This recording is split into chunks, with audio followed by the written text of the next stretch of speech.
హల్లెలూయా, praise అలా. దేవునికి వందనములు, మీకందరికి వందనములు. ఉదయకాల దేవుని వాగ్దానం యెషయా గ్రంథం 62వ అధ్యాయం 3వ వచనం ధ్యానించుకుందాం. నీవు యెహోవా చేతిలో భూషణ కిరీటముగాను, నీ దేవుని చేతిలో రాజకీయ మకుటముగాను ఉందువు.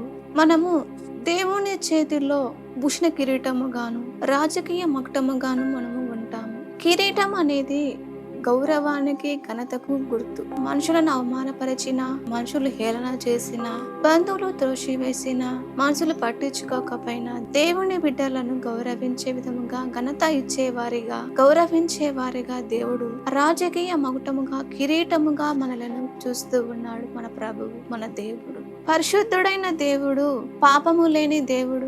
దేవుని బిడ్డలైన పాపములో ఉన్న, తక్కువ స్థితిలో ఉన్న, హీన స్థితిలో ఉన్న దేవుడు ప్రేమ చేత, దేవుని కృప చేత దేవుడు ఘనతగా, గొప్పగా, కిరీటముగా ఉంచాలని ఆశపడుతూ ఉన్నాడు. మనము పాపములో, శాపములో, రోగాల్లో, అవమానాల్లో కుమిలిపోతూ ఉంటే దేవుడు చూసి మనకు సహాయము చేసే దేవుడై ఉన్నాడు. మనల్ని ఆదరించే దేవుడై ఉన్నాడు. మనల్ని ఓదార్చే దేవుడై ఉన్నాడు. మనలను అక్కరు తీర్చే దేవుడై ఉన్నాడు. గొప్ప కిరీటముగా ఉంచే దేవుడై ఉన్నాడు. మనుషులు పట్టించుకోకపోయినా దేవుడు పట్టించుకొని మనలను అందరి ఎదుట తల ఎత్తుకునే వారిగా, గొప్పగా ఉంచే దేవుడై ఉన్నాడు. కుటుంబంలో సంతోషము లేక, సమాధానము లేక నలిగిపోతున్న మనలని దేవుడు సంతోషము చేత అందమైన కిరీటములాగా ఉంచాలని దేవుడు ఆశపడుతూ ఉన్నాడు.